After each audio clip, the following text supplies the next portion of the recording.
Kami lanjutkan, saudara, memanfaatkan momen Lebaran untuk ke panggung politik. Kita mungkin melihatnya, atau saya menyebutnya agak sulit kita membantahnya, tidak menghubungkan tokoh-tokoh yang unggul di beberapa survei untuk elektabilitas menjelang Pilpres 2024 dengan silaturahminya atau apapun gimmicknya ketika sedang ada di momen Lebaran.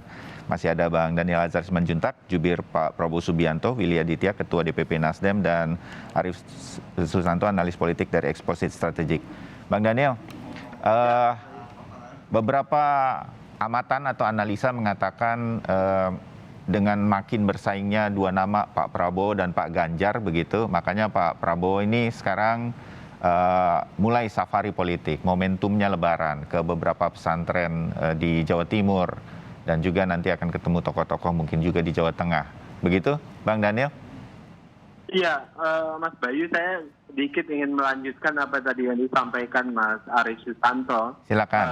Pada prinsipnya kami bersepakat dengan upaya untuk memperkecil, bahkan menghapuskan polarisasi yang sangat lebar yang selama ini terjadi. Itulah yang dilakukan Pak Prabowo sejak awal, ketika memutuskan untuk menerima ajakan Pak Presiden Jokowi untuk membantu beliau membangun kekuatan pertahanan Indonesia. Itu pertama, karena tidak ada yang lebih penting dibandingkan dengan persatuan Indonesia, keutuhan Indonesia. Itu yang jauh lebih penting dan prioritas Pak Prabowo sampai dengan hari ini.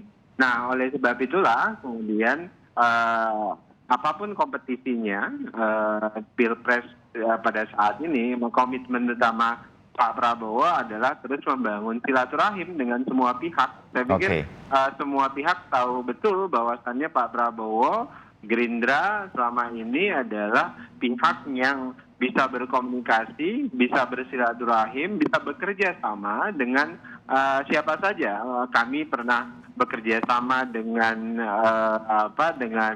PDIP, dengan Bu Megawati, berkoalisi bersama-sama. Kemudian kita pernah bekerja sama dengan partai yang lain, pun dengan Nasdem dan sebagainya. Jadi Pak Prabowo, Partai Gerindra sangat terbuka dengan semua pihak dan selalu ingin membangun silaturahim untuk memperkecil polarisasi tersebut. Begitu, Mas Bayu. Iya, dengan hadirnya Pak Prabowo ketika Lebaran, viral foto dengan Bu Mega dan juga Mbak Puan, ini makin menguatkan Gerindra dengan PD Perjuangan sih solid buat 2024. Bang Daniel?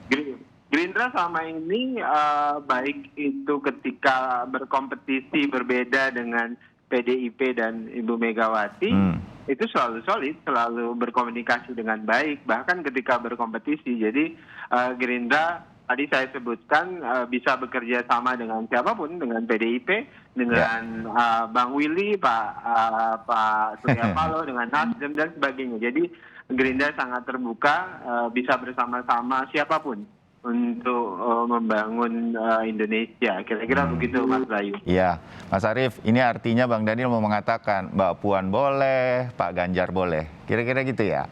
Tafsir Mas Bayu ini. Ini udah 5 menit lagi loh. Gitu. Ini memang penting bagi siapapun untuk membuka diri ya. Iya. Karena peluang-peluang politik itu masih sangat terbuka. Dan tadi yang saya sebutkan, survei-survei selama ini kan lebih terfokus pada 3 figur, tapi belum mengarah pada atau belum mengerucut pada pasangan ya. Nanti kalau misalnya sudah mulai terbentuk model-model koalisi yang lebih terang gitu ya, saya kira masih akan sangat cair sampai minimal 2023. 2023 nanti akan menjadi semakin mengerucut, dan di situ kita bisa melihat nih konfigurasi yang dibutuhkan itu kan secara tradisional ya. Secara tradisional itu kan nasionalis religius ya. Jadi kalau misalnya Pak Prabowo mau menggandeng Puan atau menggandeng yang lain, saya kira positioningnya juga harus menjadi lebih terang gitu ya. Tidak bisa misalnya keduanya nasionalis atau keduanya religius gitu, karena memang Indonesia ini begini beragam gitu ya. Nah, yang berikutnya adalah menjadi penting juga bagi Pak Prabowo untuk mengatasi problem popularitas ya, karena popularitasnya kan relatively sudah mentok dibandingkan dua figur yang sangat kompetitif ini. Nah, apa yang misalnya bisa dilakukan untuk mengatasi itu sehingga orang tidak, kalau popularitas sudah mentok itu tidak lalu jatuh menjadi orang jenuh ya dengan pilihan politik yang kira-kira kalau 2024 mau maju lagi berarti kan ini yang ketiga kalinya. Itu tantangan serius saya kira. Oke, iya. Wah, harus pilih wakil yang keren begitu kira-kira juga menjadi salah satu pilihan. Bang Willy, susah tidak menempatkan Nasdem itu karena kan ada historisnya juga dengan Pak Anies Baswedan nih. Pak Surya Paloh mengangkat nama Pak Anies Baswedan sejak awal dulu di Pilkada DKI Jakarta, kira-kira begitu. Jadi agak susah. Ini kalau Anies Baswedan itu ada dua partai politik bagi saya untuk melihatnya. Selain PKS ya ada Nasdem yang bisa anytime gabung begitu. Udah cocok sejak lama lah kira-kira. Tinggal ketemu setengah kali aja, nggak usah satu kali. Ini mungkin udah terjadi begitu. Apalagi ada beberapa, koreksi saya Bang Willy, ada beberapa DPD daerah, Dewan Pimpinan Daerah yang kepinginnya mengusung nama Anies Baswedan dari Nasdem. Jakarta, Banten, Aceh kalau saya tidak salah begitu. Nah apakah ini juga udah sinyal begitu ataupun Nasdem masih bisa juga melihat siapapun, termasuk Pak Ganjar. Kalau nggak jadi di PDI Perjuangan, mungkin Nasdem yang akan mengambil. Bang Willy? Ini udah berganti posisi, Mas Arief sama Mas Bayu ini ya. Entah siapa yang pengamat, entah siapa yang... Oh gitu. Enggak, ini kan kalau kita sambil ngopi, sambil ngeteh, pasti ini yang dibicarakan. Analis aja. Yang penting sebenarnya apa yang Mas Bayu tandaskan dari awal, lalu kemudian dicacah oleh Mas Arief. PR besar kita untuk pemilu 2024 itu bagaimana apa yang sudah terjadi dua pilpres sebelumnya yaitu politik identitas itu bisa kita, kalau tidak antitesa kita patahkan. Itu agenda besar kita. Kalau toh kita punya komitmen politik di dalam bahwasanya mengembalikan, merestore republikanisme itu, maka kemudian apa way out-nya? Itu yang pertama. Karena apa? Faktualnya hari ini di grassroots ya itu masih sangat kental, masih terbelah. Setuju. Narasi-narasi antara bagaimana kombinasi antara nasionalis religius nasionalis itu kan sebenarnya perspektif yang dilabelkan, bukan nature-nya Indonesia kan bukan seperti itu. Kemudian Rakernas nanti juga Nasdem akan membahas selain 3 nama, Mas Bayu itu juga membahas tentang apa antitesa dari politik identitas ya. Terutama yang pertama apa yang kita diskusikan pagi ini yaitu modal dasar kita berrepublik ini kan dialog, Mas Bayu.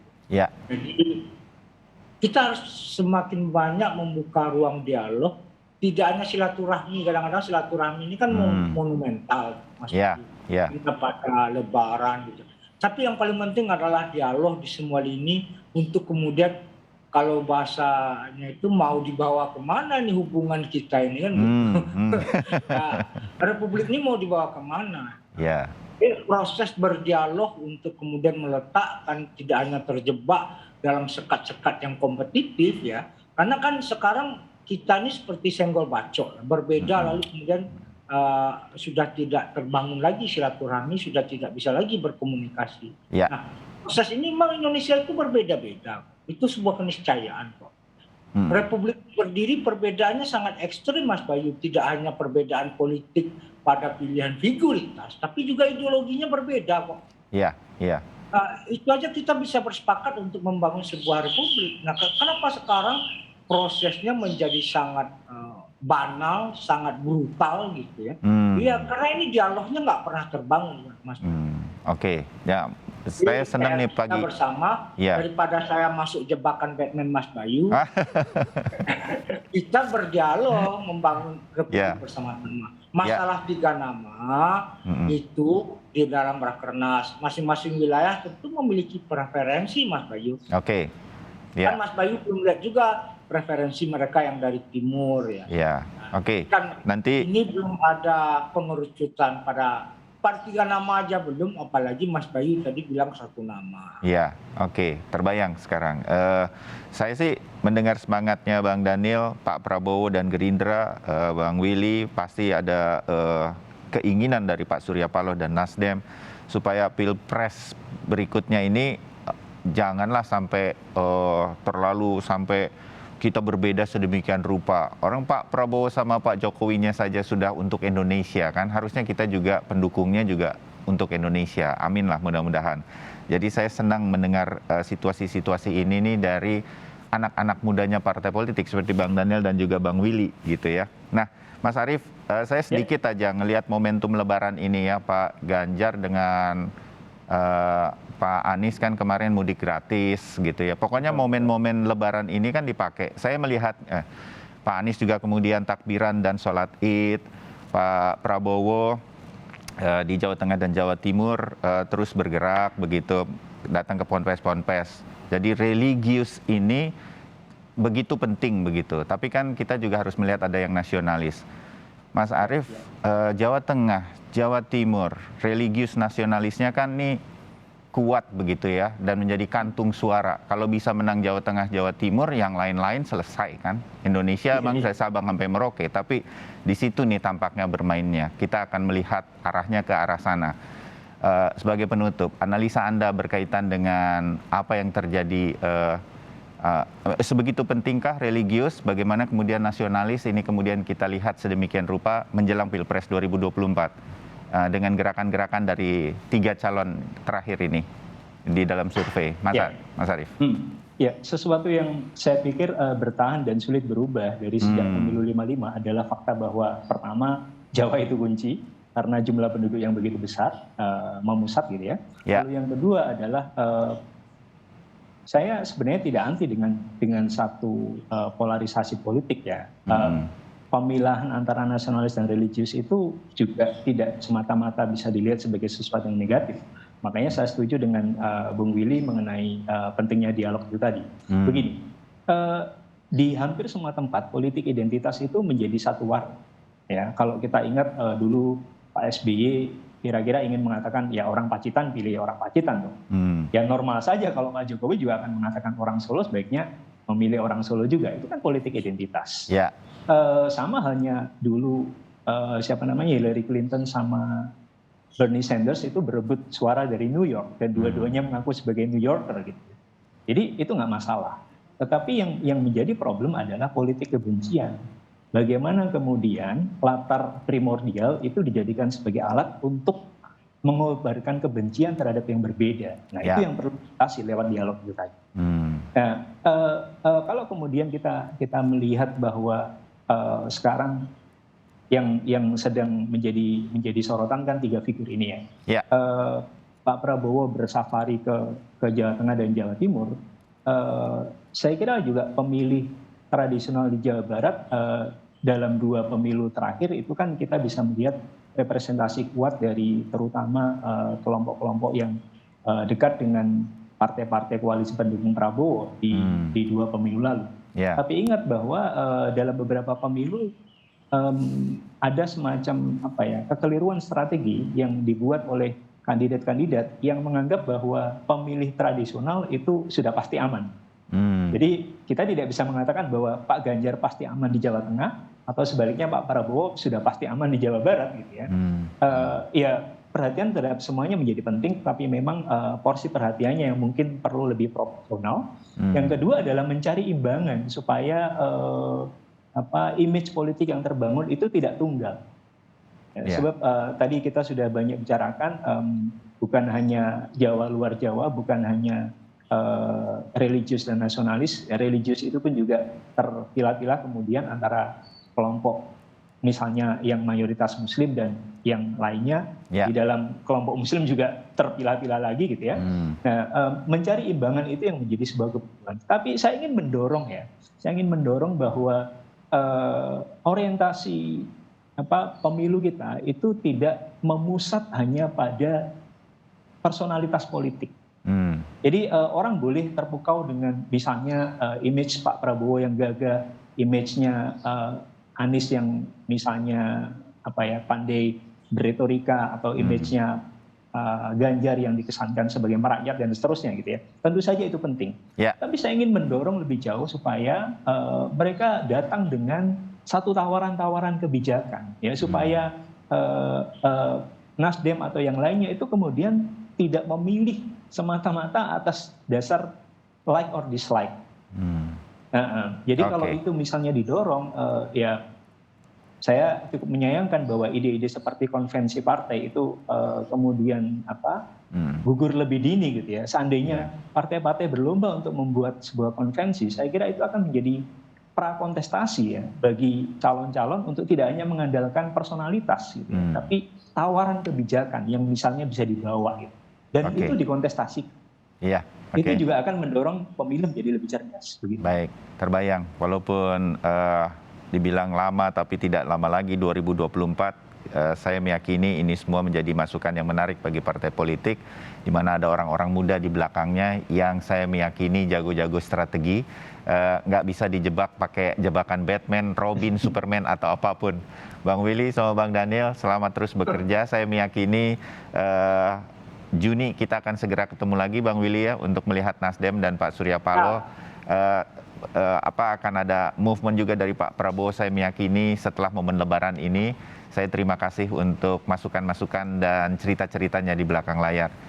Mas Arief, kita ketemu lagi. Masih panjang ini obrolan kita, ngobrol-ngobrol dengan mereka di partai politik menjelang Pilpres 2024. Terima kasih untuk pagi ini. Sekali lagi mohon maaf lahir batin. Salam sehat untuk kita semua.